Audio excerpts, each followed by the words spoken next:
Nos toca vivir tiempos en los que ya nacemos muy viejos. Nos queda el cruel consuelo de no mirarnos nunca al espejo. Nos cuesta levantarnos y en la misma cuesta caemos. ¿Por qué nos cuesta tanto? Mejor quedarse siempre en el suelo.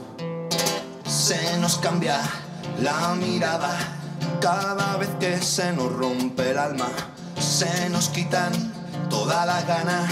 Siempre esperamos que llegue mañana. Me quedaré con muchas ganas de verte. Vacío y sin aliento estaré a punto de encontrarte. Cuando se acabe el tiempo volveré. Cuando no quede nadie, a ver si están los restos del que fui, pero ese nunca vuelve. En mentiras creemos, nos limitamos a pensar que somos buenos.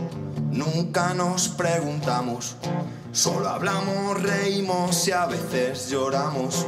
Cuando nos conocemos, empezamos a pensar lo que está pasando y miramos más lejos y miramos donde nunca habíamos mirado.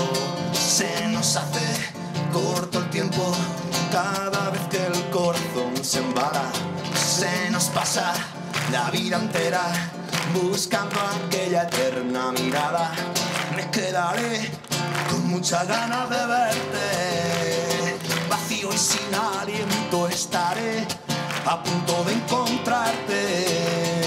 Cuando se acabe el tiempo volveré.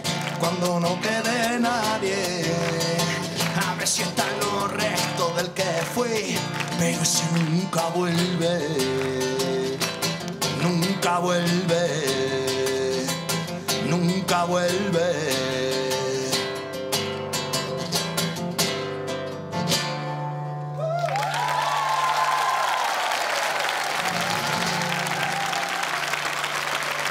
Muchísimas gracias. Mira, mira, Itziar. Un placer.